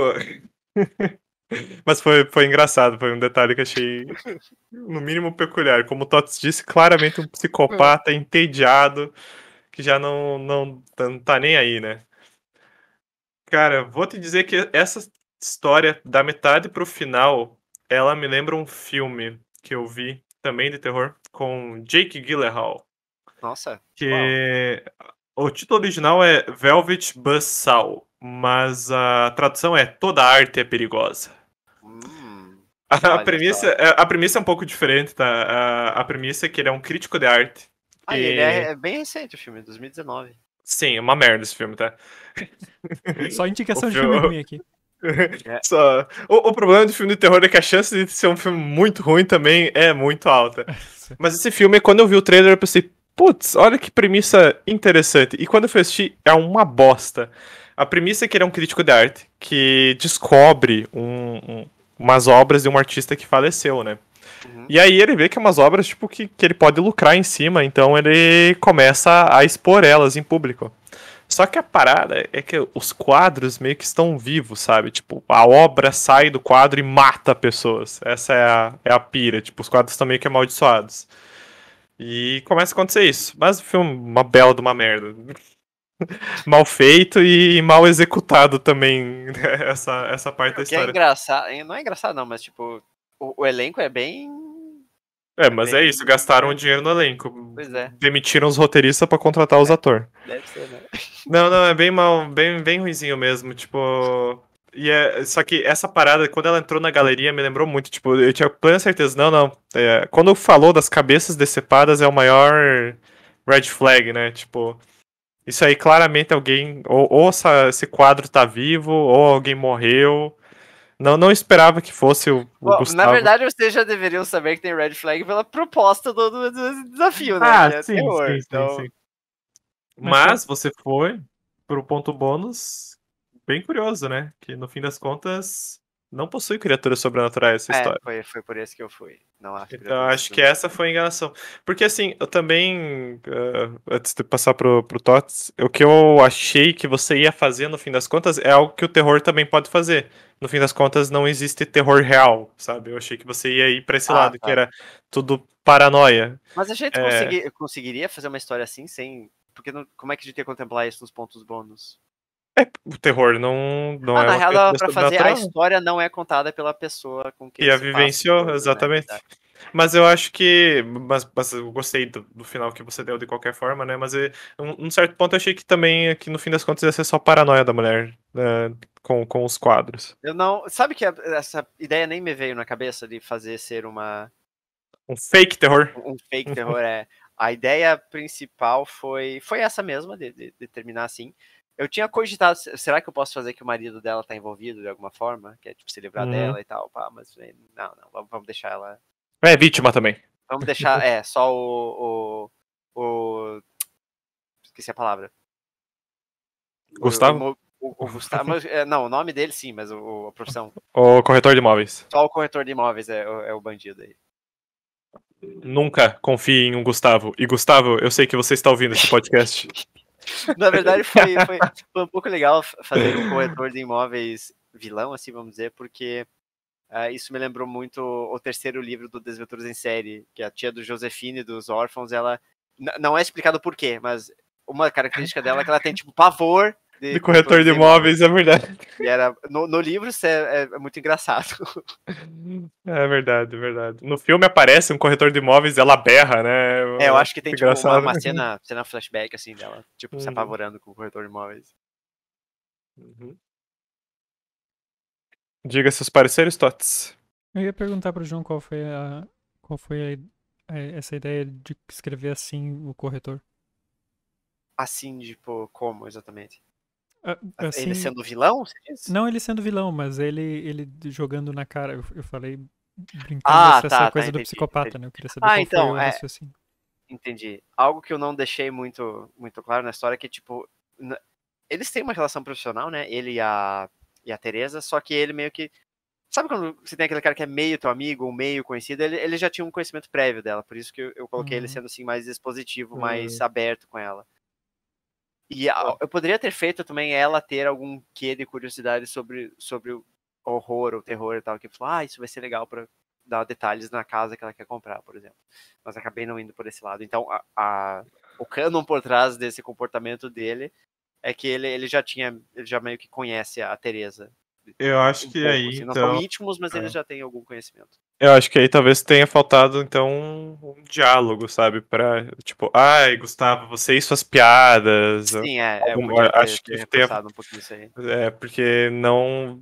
Realmente, quando eu li o diálogo que ele fala, as pessoas desaparecem, eu fiquei, meu Deus, o cara não tá é. largando essa, assim. Se é um completo desconhecido, um profissional desconhecido, claramente ficaria um péssimo diálogo, né? E o diálogo que tu colocou, a mulher realmente fica preocupada, porque ela pergunta se tem alguma maldição na casa. O cemitério indígena Na real, por causa do Pet Cemetery? Quando ela faz essa pergunta da maldição na casa do cemitério, era pra ser com um tom mais irônico, mas eu só não coloquei uma minúcia. Porque ela, tipo, tava meio cética ali. O cemitério indígena Não é do Pet Cemetery, é porque é um trope que eu já vi explorado, assim, em obras, especialmente obras americanas, né? Mas é o Pet Cemetery, isso. O cemitério atrás da casa era um cemitério indígena, mas né? não foi por causa disso, não. Foi por la trope em si. Achei que era... Bom, serve. Serve o seu propósito, né? Mas eu achei divertido. Você constrói metade da história apenas com diálogo, praticamente, né? E você faz o contrário do que é o que eu não gosto de fazer e que eu também evitei no meu conto, que é a descrição do ambiente, né? Você descreve ele em... Eu acho engraçado que você descreve muito bem descrito o ambiente, mas num curto espaço de texto. E é algo que eu mesmo não gosto de fazer, porque eu tenho bastante dificuldade nisso. Eu acho que eu podia ter sido melhor na descrição, na verdade, porque eu basicamente guardei a descrição só pra galeria, né, bem dizer, e um pouquinho do caminho, né, talvez a sala de entrada, aquela... É que eu acho que é o que interessa, né, a galeria, sim, você vislumbrar a galeria, que é onde tá o terror da história, né. Eu suponho que sim. Essa casa me pareceu muito americana também, toda a descrição dela. Sim, eu não quis colocar nenhum componente geográfico na história, então eles podem estar no Brasil, pode estar na China, pode estar na Nova Zelândia, assim, não interessa onde eles estão, por isso que eu deixei isso em aberto. Porque é uma casa extravagante, né, querendo ou não, é uma mansão, e pode se dar em qualquer lugar, então eu quis abster quaisquer elementos geográficos. As releituras que ele faz, as réplicas, são com base nos cadáveres, né, tipo... Pelo que eu entendi, ele mata e aí ele coloca a pessoa meio que interpretando a cena, é isso? Não chega a ser assim um casa de cera. É só. A arte é a arte que tá ali mesmo. É que quando você mencionou cabeças decepadas, né, me dá a impressão que decepou duas pessoas e pintou aquilo, sabe? Não, isso é o quadro. É um quadro real. Todas as obras que eu falei ali são obras reais. Eu fui até pesquisar obras tipo assustadoras e vi cabeças decepadas. Isso aqui vai ser legal. Inclusive uma tremenda red flag, né? Porque é um quadro enorme na parede, assim, com duas cabeças decepadas. É do... Como é que se pronuncia o nome dele aqui? Ele foi um ator francês. Tots, ajuda aí na pronúncia. Vamos ver quem que é. Theodore Géricault, não sei como se pronuncia. E claro que morreu novo de tuberculose, né? Como todo bom artista. Exceto esse psicopata, porque ainda está vivo, né? Então não Esse é corretor de imóveis, né? Não é bem artista. É só um entusiasta da arte. Um comentário que eu ia fazer que na hora que ela chama por Rodolfo, o jeito que você leu me lembrou muito alguém chamando um cachorro, sabe? Tipo, Rodolfo. Eu também pensei nisso na hora que eu tô falando. Porque Rodolfo também é um nome meio que... Eu não gosto desse nome, eu acho o nome feio. Pode ser dado pra cachorro. Mas eu não tenho preconceito quanto aos nomes nas minhas histórias. Eu coloco Não, mas nomes eu que achei não gosto. engraçado a forma que tu colocou a Peço pessoa desculpas chamando. a quaisquer Rodolfos ouvintes, tá? Não é culpa de vocês, o nome de vocês também. Então, É. E o que, ali no final, o que é que o cara tá carregando? São cabeças? não. Era só pra ser, tipo, sei lá, algum instrumento que corta, talvez Facão. um bisturi, um facão, alguma coisa assim, sabe? Ah, é porque Eu ficou não, tanto... eu não quis Ficou tão misterioso, objetos pingando, objetos Mas pingando, né? é isso mesmo que eu quis deixar misterioso, até porque a visão dela tava toda meio turva, Uhum. borrada, Eu né? achei Então, que ou eram braços ou cabeças ou alguma coisa assim. O Gustavo dessa história, por acaso, ele é careca? não, ele tem Não. cabelo. Ah, tá. Então tá bom. Eu Senão, fugi da trope vilão não, igual não, feio não. também. Não, é Feio que aspas, ele né? Desculpas facilmente aos seria. carecas, mas é muito comum, né? Facilmente. Fazer um antagonista mais velho ou O alguma coisa careca assim. é o super vilão da vida real. Lex Luthor que eu O diga. Lex Luthor. Mas não, é só porque fazer uma piada de ser o Hitman, no fim das contas. Ah, Pela maneira. É que eu tenho jogado bastante Hitman recentemente e, tipo, olha aí. a maneira que você descreve a forma de assassinato convém muito com o jogo. Mas eu Você, nem descrevi Olha, a forma de assassinato aqui. o Na pior numa verdade. sala reclusa, você Não. nocautear a vítima Aí antes, sei sim. Isso faria sentido ele ser um péssimo corretor, hein? Se ele fosse o faria, Hitman. faria. Só que daí ele tinha que se chamar. Pô, qual que é o. Ele tem um nome. Thomas Ripper é o nome que ele usa. O nome Sério? falso. Nossa. É sério, o nome falso que ele dá pra tudo quanto é Quem que vai lugar desconfiar de um nome óbvio, né, é cara? Thomas Ripper. É muito bom, cara. Mas é que a descrição de que ela levou uma pancada e depois ela claramente foi arrastada pra outro local é muito o que você faz no jogo. Você normalmente nocauteia o personagem e tem que tirar ele da vista das pessoas. Olha só. Isso quando você não envenena, né? Mas aqui já estamos indo pra um outro terror. É, outro terror, de fato. E você ficou satisfeito com o seu conto, João? No geral, sim. Eu acho que deu pra tirar o proveito da proposta e do ponto bônus que eu escolhi. Mas como eu escrevi a história bem de madrugada, eu acho que ela podia ter sido muito mais polida se eu tivesse conseguido tirar um tempo pra revisar melhor, claro. Amanhecer, meu amigo. Madrugada Tá. era outro horário. É uma questão de ponto de vista. Pedro. 7 da manhã não é madrugada, João. Como eu madruguei pra escrever essa história. Uma dúvida, duas dúvidas numa só. Você teve dificuldade em achar a temática terror e acho que você meio que já respondeu isso. Essa foi a primeira ideia que teve à cabeça? Eu tive dificuldade sim, porque eu pensei em todos os pontos bônus pra escolher o que fazer. Eu pensei em primeiro, fui em ordem, né? Maldições e fantasmas. E eu não li a história de ninguém antes de escrever, porque eu não queria cheatar também. Eu já tava bem cansado. Eu falei, não, vamos mais num arroz com feijão, então. Deixa eu Naquilo ver. que a gente se garante. A história não é contada porque a vivenciou. Eu também pensei que podia ser alguém contando uma história terrível, né? E a história se passa em um cemitério que... Falei, puta merda, se eu fizer em cemitério, eu tenho que fazer alguma coisa, tipo, boba. Tipo, sei lá, os adolescentes vão no cemitério zoar e acaba tendo alguma treta verdadeira lá. Tipo, não tô com saco pra isso. Vamos, pé no chão a história. Eu vou te dizer que, de todos esses pontos bônus, o que eu achava que ia pegar a história não é contada por quem vivenciou, eu achei que o Tots ia fazer isso. Porque eu não lembro se é nesse... Porque o Tots já escreveu história de roda de conversa, roda de histórias, né? Uma roda de adolescentes conversando, se eu não me engano. Eu acho que todos nós já escrevemos isso. Pois é. Mas eu não sei porque eu acho que... os desafios mais iniciais, né? E é uma parada, né? A roda de conversa também de adolescentes contando histórias de terror um pro outro, né? Acho que todo mundo passou por essa experiência. Inclusive, como a gente mencionou antes, isso aí é uma trope bem recorrente no Sexta-feira 13, né? Uhum. Que no segundo filme especial eles foram todos acampar de novo, né? Lá no... Eu não sei se diz se é no Crystal Lake, mas suponho que seja, né? Uhum. Vão todos acampar e no começo do filme tem uma cena que eles estão todos ao redor de uma fogueira contando uma história não sei se chega a ser do Jason, mas de um assassino e tal. E daí chegam deles fantasiados, se fazendo de assassino, assustando todo mundo, pá, e eles estão numa rodinha de conversa. Mal eles imaginavam, né, o que estava para acontecer. Né? Muito que bem, então. Vamos para o último susto Vamos. dessa roda. O espanto. Poucas vezes na vida levei um susto tão grande quanto no dia em que me deparei com o Sérgio sentado na sala de espera do meu consultório.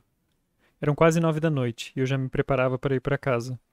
Ele sorriu ao me ver e eu tentei fingir uma alegre surpresa. Quanto tempo fazia desde a sua última consulta? 5 anos? Quase 6? Perguntei se estava tudo bem. Ele disse que sim, que já não tinha mais aquele tipo de pensamento. E o que te traz aqui? Tenho sentido algo estranho, ele disse. Não sei bem dizer o que é. Podemos marcar uma consulta para a próxima semana, sugeri. Não pode ser agora? Ele perguntou. Respirei fundo e fiz sinal para que entrasse na minha sala. Sérgio passou a vir semanalmente a partir daí, sempre nas terças-feiras, mesmo dia em que costumávamos ter as nossas sessões há alguns anos. Nunca marcava horário, chegava tarde da noite quando tudo já estava fechado. Me impressionou muito nas primeiras sessões a alegria de Sérgio. Ele me contava animado que tinha se mudado para uma nova vizinhança e feito novos amigos, coisa que sempre lhe fora muito difícil. Evitava, sobretudo, falar sobre o trabalho. Se eu perguntava diretamente, desconversava ou fingia não ouvir. Relutei em perguntar sobre a família. Sabia que a relação difícil com os pais e com a irmã era um assunto muito delicado. Foi Sérgio quem trouxe o assunto à tona. Disse que de uns tempos pra cá tinha melhorado muito, que a família inclusive o visitava com regularidade, coisa que nunca fizeram. O seu pai, que era quem mais tinha dificuldade em aceitá-lo como ele era, agora vinha na sua casa todos os finais de semana, e os dois conversavam por horas. Após 3 meses de sessões regulares, julguei que Sérgio já estava pronto, e disse que seria a nossa última sessão. Mas por quê? Eu vou pagar assim que tiver dinheiro, não se preocupe, ele disse. Não se trata disso, respondi. Acho que você já entendeu o que aconteceu, não é? Por um momento, Sérgio esboçou um sorriso, e então a parte de baixo dos seus lábios começou a tremer. Lágrimas começaram a escorrer pelo seu rosto e ele mirou a noite escura através da janela. Peguei a caixa de lenço e lhe ofereci. Não se preocupe, acontece com todo mundo, falei. Ele me encarou por alguns segundos. Nunca mais vou esquecer aquele olhar. Como poderia? Era a primeira vez que presenciava o espanto de alguém ao se descobrir morto. Por fim, Sérgio se levantou. Obrigado, disse com a voz falhada, e saiu do consultório. Foi a última vez que o vi. Na semana seguinte, recebi um cheque assinado pelo pai de Sérgio no valor das consultas dos últimos 3 meses.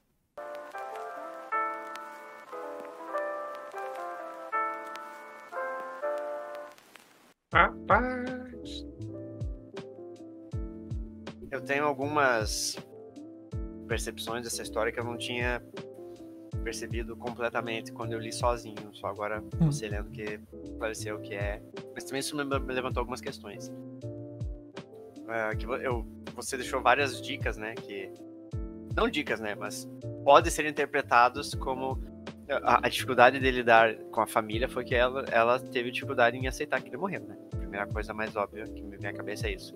E quando ele fala ali da relação com o pai dele, vem visitar toda hora ele, indo no túmulo, né? Conversar com o filho e tudo mais, aceitar que morreu ali de fato e tentar seguir em frente, né? Isso é uma coisa que eu não tinha percebido nessas miudezas, porque depois que eu li, eu não fiz o backtracking da história toda. Apesar de ela ser bem curta, eu não fui reler partes anteriores. A dificuldade com a relação com a família, eu me referia a quando ele estava vivo ainda. Isso não foi como eu interpretei. Porque eu achei que ficava muito bom se fosse isso como... Porque então... já que você não diz o que é, né? Tipo, eu interpretei, a família então não tá tendo dificuldade de aceitar que ele morreu. Mas, não, porque agora ele disse que agora tava boa a relação com a família, né? Antes é que tava ruim. Mas aí, é claro que o propósito desse final é deixar dúbio, né? Porque a maneira que você escreveu, ele tá vivo ainda. Não. Não é pra deixar dúbio. Ela diz que ele percebeu que tava morto. Ele morreu. Mas daí a questão do pai pagar o cheque dos últimos 3 meses. Qual é essa... Sim, então aí foi porque, como eu achei esse negócio do personagem tá morto, não, é uma coisa meio clichê, assim, né? Bem que aqui não é o personagem principal, né? É o secundário que tá morto. Uhum. E a graça era a terapia ser sobre... tipo, a terapeuta tá atendendo um cliente que tá morto e tratar ele até ele perceber que morreu, né? Mas eu achei que só acabar aí era muito simples. E como o João comentou, essa parte do pai ir lá no cemitério, túmulo, né? é isso mesmo. Só que o que eu quis aludir ali é que antes ele tinha problemas com a família. Por exemplo, tinha problema de relacionamento, ele era, por exemplo, gay ou algo assim, e a família não aceitava isso ele. é outra coisa que eu ia perguntar, porque como ele era, né? E a família não aceitava ele não tinha um relacionamento com a família. Uma vez que ele morreu, a família passou a visitar ele, passou a ir no túmulo dele. E o pai dele ficava lá conversando com ele.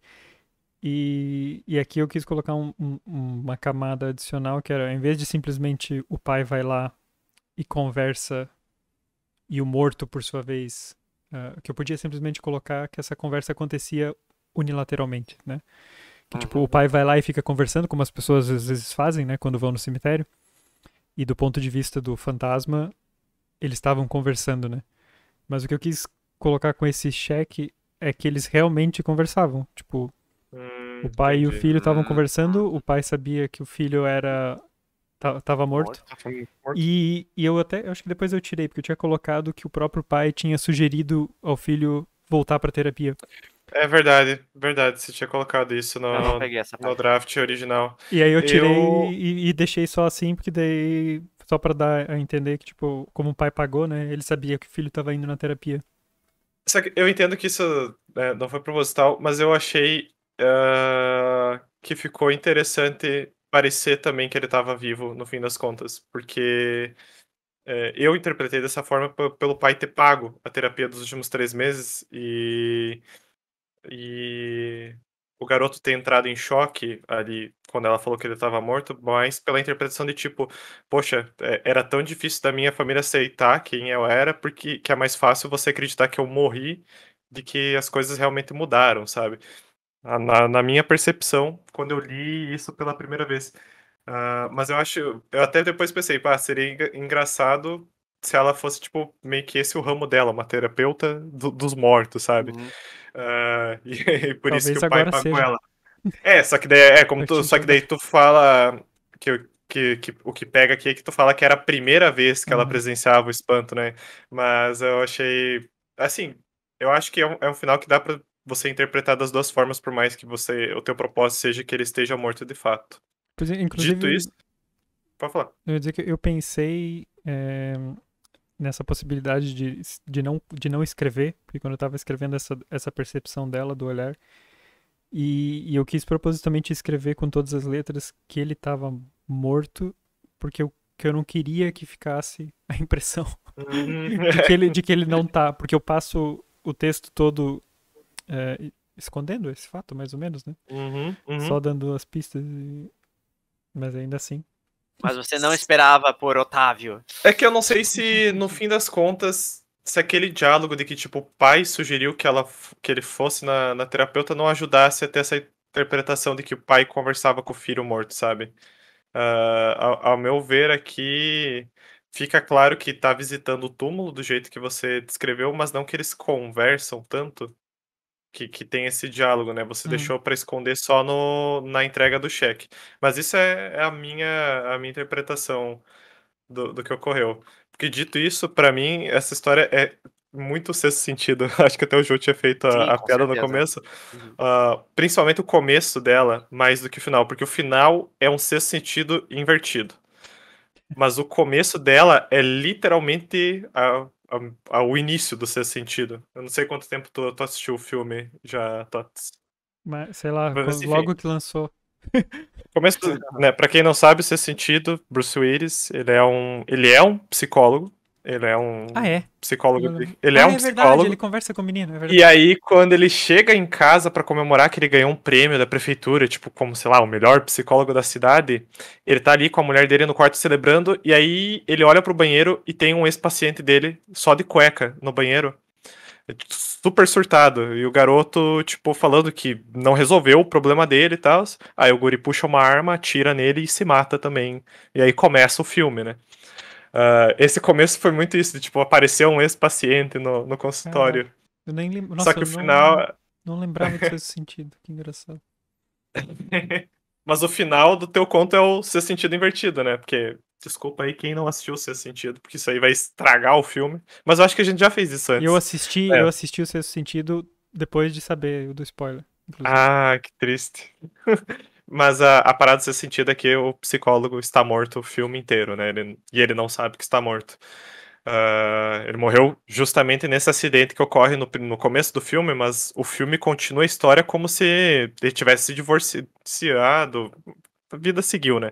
Mas no fim ele mostra a relação descobre, dele bem fria com a com a esposa, né? esposa dele, né? Tipo, como se ela ignorasse ele e tal, e no final das contas isso é porque Mas a parada do filme é que ele, né, é isso, de quando você revê faz sentido, ele nunca interage com ninguém, a não ser o garoto que fala com mortos e tal. Inclusive, eles fazem uma montagem no final do filme, né? Que Mostrando essas situações, mas o teu é o inverso, né? O É. paciente estava morto o tempo inteiro e a psicóloga que deduziu, não sei, até aqui é curioso, né? Você não sabe se ela saberia disso desde o começo Sim, ou ela se ela percebeu, deduziu. ela percebeu de imediato. É por isso que ela disse que ela nunca tomou um susto tão grande quanto ela viu ele. Porque ela já sabia nesse ponto que ele já tinha morrido. E tipo, Porque ele era um ex-paciente dela, né? Então. E ele apareceu ali e ela pergunta se tá tudo bem. E daí ele fala que não tem mais aquele tipo de pensamento. Que era, Pois tipo, é. pensamentos Isso eu ia Suicidas, né? suicidas, foi o que eu supus. Era isso, ele tinha pensamentos suicidas e agora, como ele já se suicidou, ele não tem mais esse tipo de pensamento. Ele só tá vivendo a vida feliz. Curioso. A vida de Mas tem umas minúcias legais que você faz, tipo, agora eu tenho vários amigos, não fala de trabalho porque eu não trabalho mais. É engraçado porque eu achei que tava muito óbvio fazendo assim, mas eu acho que só é óbvio pra quem sabe do desafio aqui, né? Porque, tipo, sabe qual é o desafio e os pontos bônus, então fica fácil de chegar lá. Quando eu li pra Lígia, ela achou que ela não pensou isso, ela pensou que era tipo um psicopata o cara. E que ele tinha matado a família ou algo assim, sabe? Ela sabia que era de terror? Sabia. O temático? Ah, tá. Sabia. A minha única crítica é o terror. Não, ele é mais suspense do que terror, que é o. Porque, tipo, ok, é um fantasma, mas você não se sente aterrorizado pela situação, né? Você se sente empático com o fantasma. Empático com o fantasma, exatamente, né? Ele é um terror light, vamos dizer assim. Eu acho que tu pegou a temática terror, né? No sentido do fantasma, né? Porque quando a gente pensa em terror, a gente pensa gente morta, zumbi, enfim. Mas você não apresentou num prisma assustador, o que não era obrigatório também, no sentido, o fantasma vingativo, ou algo do tipo, né? O que eu achei que foi uma saída interessante, com base nos 3 contos da vez, né? Sim, mas eu acho que também esse. Eu nunca acho que escrevi um conto que fosse realmente pra fazer a pessoa se sentir assustada, assim, que assusta. É que terror escrito teve até nessa semana eu ia mandar pra vocês, mas era tipo uma pessoa lendo um livro de terror, daí tipo, meu Deus, essas palavras são muito assustadoras. Porque, né, porra, é difícil, né? Mas deixa eu até ver. Aqui tu optou por qual ponto bônus? Só por. Então, isso eu acho que daí foi um problema, porque era do Foi um fantasma, cheat. só que tinha que ter E maldição uma depois, né? maldição, né? Você E caiu na mesma que eu, então. foi engraçado, porque a primeira ideia que eu tinha pensado, uma das que eu tinha pensado e não funcionava porque envolvia fantasma e cemitério. E eu pensei, isso não dá. E daí eu pensei nessa e esqueci da maldição. Então, isso você teve certa dificuldade pra conseguir chegar nessa história? É porque, tô dizendo assim, não foi a primeira ideia, né? Então. Não, eu sempre, nunca, acho que quase nunca é. Eu sempre fico pensando várias coisas. A primeira coisa que me veio na cabeça, o conceito, foi eu queria um gato que visse fantasmas. Mas Que não. nem o do Discworld. que vê a morte, no caso. Tipo isso. Os gatos conseguem ver a morte. Mas acabei não conseguindo pensar em nada assim tão interessante naquele sentido. E depois também o João comentou ali a história tipo de adolescentes no cemitério, também pensei em algo nesse sentido. E também envolvendo um gato no cemitério, sim. Mas Gatos era uma constante. sim. Até porque eu descobri recentemente uma carta de Magic que tem um gato fantasma, que é muito engraçada, é muito bonitinha a carta. E eu fiquei com aquele fantasma gato na cabeça. Ah, eu sei qual que é. Vamos que se encanta uma criatura e depois Exato. pesca a carta. Aham, Aí eu aham. usava isso aí. Aham. É muito legal essa carta. E aí eu fiquei com aquilo na cabeça, mas aí acabou não dando certo. E depois, quando eu fui escrever, eu queria fazer uma história mais enxuta e, e queria testar essa estrutura de. Queria ter pouco diálogo, mas queria testar esses diálogos mais dentro do texto, que eu já vi alguns escritores usarem, é algo que eu nunca tinha tentado. Então, que são diálogos com menos separação e menos descrição, né? Embutidos meio que na narração, né? Os diálogos, porque tu Isso aí. não usa, né? Eu usei um pouco disso no último desafio também, mas quis usar agora de novo para praticar, para tentar algo diferente. Isso faz nós duas pessoas que usaram alguma coisa do último desafio novamente, porque eu usei detetive de novo. Mário Alberto. Inclusive, para a carta de gato, pelo que eu vi aqui, é Mischievous Catgeist. E ela tem dois fantasma num novelo de lã. E ela tem o outro lado, não sei se você viu o outro lado dela aí. Can't Stray Away. Não sei se é. É que aqui só mostra essa. Cat-like Curiosity. É porque ela tem dois lados. E no outro lado é uma mulher com os novelos e com um gato do lado dela. Porque o gato volta. A mecânica dele é que ele volta do cemitério. Entendi. Que legal, que legal. É bem. Mas muito fofinho o gato brincando com o novelo de lã. Pode falar. Assim, você tinha mais uma pergunta? Senão eu vou falar do final alternativo. Talvez. Bom, minha pergunta é que seria para vocês dois: se vocês fizeram pesquisa de campo para esse desafio, foram assistir, ler ou jogar algo de terror, ou até ouvir histórias de terror? Não. Não de terror específico. Eu pesquisei mais para descrever melhor a arte que eu usei na galeria mesmo. Tudo que eu consumi de terror não contribuiu em nada pra minha história. No fim das contas, porque eu até tentei. O que eu consumi. Abri um parênteses aqui. O que eu consumi na vida até influenciou, porque pra mim aquele final ali passou uma vibe muito hostel, sabe? Um albergue. Então. Eu menti, na verdade eu fiz uma pesquisa de campo que eu fui num cemitério semana passada.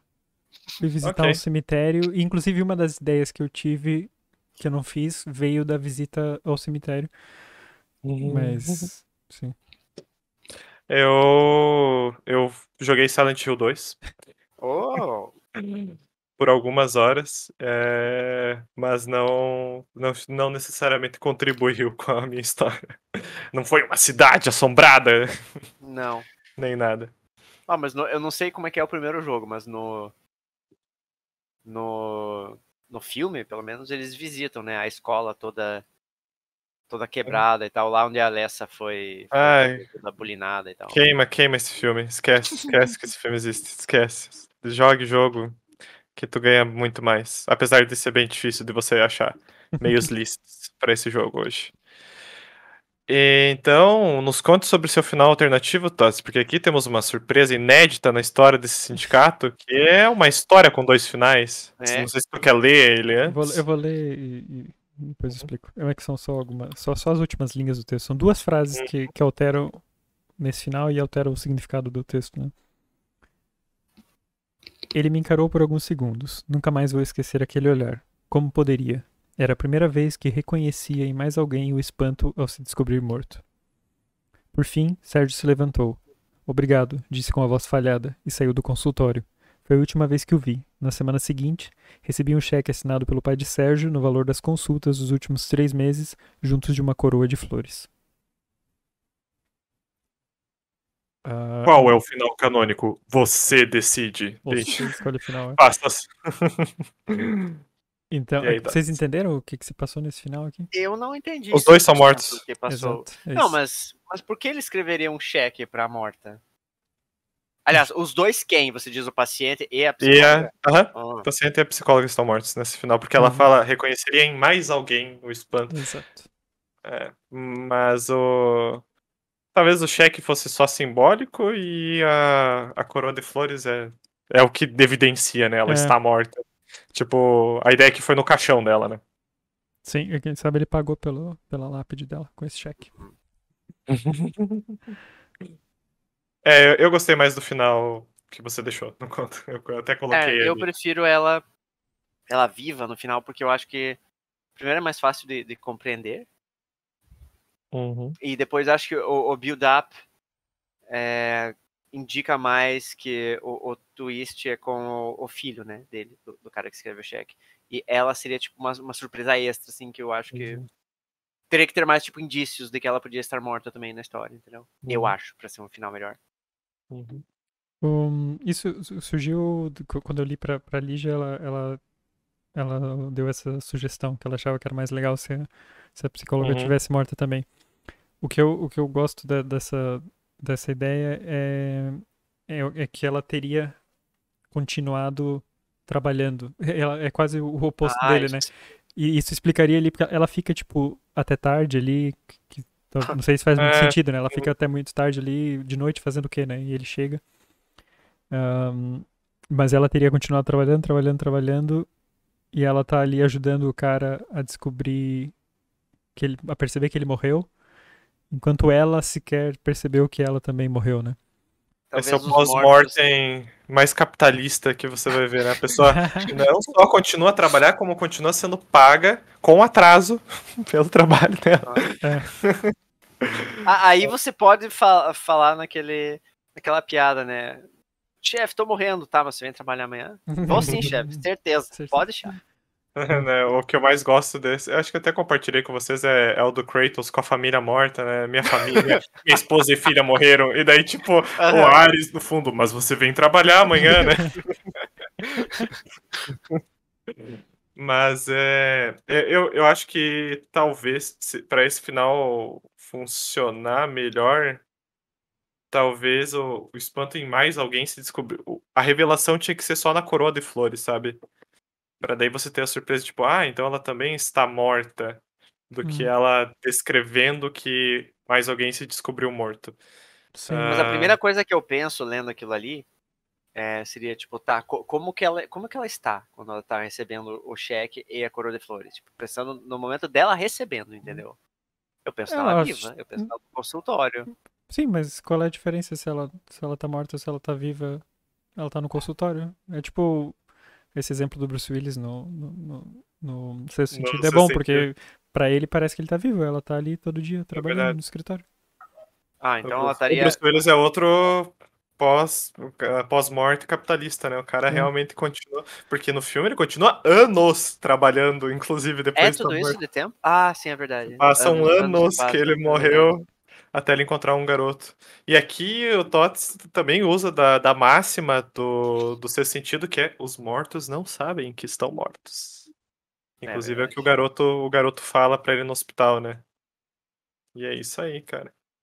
Mas eu gostei mais do final que você deixou como... Eu também, por isso que eu deixei ele como canônico, mas a Lidia insistiu tanto que eu coloquei como alternativa aqui e queria mostrar. Mas eu acho que eu teria que alterar mais coisas pra ele ficar... E tipo, o negócio do cheque, por exemplo, teria que alterar, e era uma coisa que eu gostava muito do original, essa parte do cheque, eu não quis alterar. Inclusive, falando do... Pode falar, Otávio. Não, eu acho que é um exercício interessante você criar finais alternativos para a história, porque criar um final alternativo implica que a tua história pode sim dar para mais um final, mas a maioria te exige que você reconstrua alguma coisa da sua história, né? Esse foi um problema que eu tive ali no meu conto, que, como eu falei para vocês originalmente, a garota falava Amanda, que era um dos fantasmas, e depois ela falava Maldição. E isso implicou em eu ter que mudar algumas coisas do final da história, né? E eu acho que é um exercício interessante porque você pode ver, às vezes te ajuda a lapidar melhor o final que você criou, sabe, originalmente, te deixar mais seguro de que ele é o final que faz sentido pro que tu tá escrevendo. Mas então é isso? Temos um desafio terrorífico? Aterrorizante? Terrific, como dizem em inglês, né? Aterrorizante? Então, com gatos espreguiçados. Pra quem está no vídeo, 2 km. Vamos ao próximo desafio, João? Vamos ao próximo desafio. Deixa eu escrever aqui no bloco de notas. Uhum. Então, vamos ao próximo desafio do nosso sindicato com João. Desafio 52. Escreva uma história sobre um jantar entre casais de amigos. Pontos bônus. O jantar ocorre na casa de um dos casais. O jantar também é uma festa de swing. Apenas o casal anfitrião conhece a todos. Uma ou mais pessoas morrem durante um jantar. E uma regra extra. O chefe ou cozinheiro deve ter um papel significativo na história. Ah, tipo, isso é obrigatório. Isso é obrigatório. Independente do ponto bônus. Independente do ponto bônus. Uau! Porra, do nada, eu pensei que você não ia fazer do swing, e daí até ia comentar que pra virar um desafio erótico era só colocar um. Mas tamo aí, né? Tamo aí. Eu estou dando várias opções a todos. Não, Igual, aqui, ó. um bom cardápio num bom jantar. Qual é o papel do cozinheiro num festa de swing? Aí vocês escolhem, cara. Eu vou dizer que em Hitman tem uma missão que você pode se disfarçar de cozinheiro pra matar todos. Olha só. Tá aí Então, uma ideia. Tá aí uma ideia, né? Mas agora eu não vou usar ela, né? Não, Obviamente. muito clichêzona, né? Muito bom, muito bom. Temos um desafio elaborado aqui até, achei bem, com os pontos bônus bem interessantes ali. E, caro ouvinte, se você tem alguma sugestão, algum comentário ou algum conto para nos enviar, pode nos enviar pelo e-mail sindicatosescritores@gmail.com ou nas redes sociais, Twitter ou Instagram, @sindicatosescritores. Não sabemos o Twitter até que ponto, né? Porque essa rede social está indo à falência, pelo visto. Implodindo. Cara, Está implodindo. toda semana eu escuto alguém decretar a morte do Twitter e Olha, a pessoa continua lá e continua decretando a morte toda semana. Eu ainda tô Um dia lá. vai ser verdade, né? Se tudo Eu ainda der tô lá, né? Por mais que até pra minhas medidas de segurança tenham que ser pagas hoje em dia, coisa ridícula. Os meus memes estão lá, então ainda tô por É. aí. Mas daqui a pouco a gente pode convidar, quando nós fizermos, né? Podemos convidar os nossos ouvintes ao nosso cu também. Pois, Mas a gente também tá no YouTube, só finalizando, no Sindicato dos Escritores, ao vivo e a cores, pra quem está acompanhando aqui nessas duas webcams, 2/3 de webcams. E é isso. Deixamos aqui nosso mais fraterno abraço aos amantes de terror. E nos encontramos no próximo desafio, num jantar com A luz vários de velas, quem sabe. à luz de velas. Quem Detalhe sabe, que eu não disse quantos casais de amigos, tá? Isso é aberto. Mas pelo menos dois, né? Pelo menos dois. Esse swing vai ser interessante. Então tá, até mais, pessoal. Tchau, tchau. Tchau.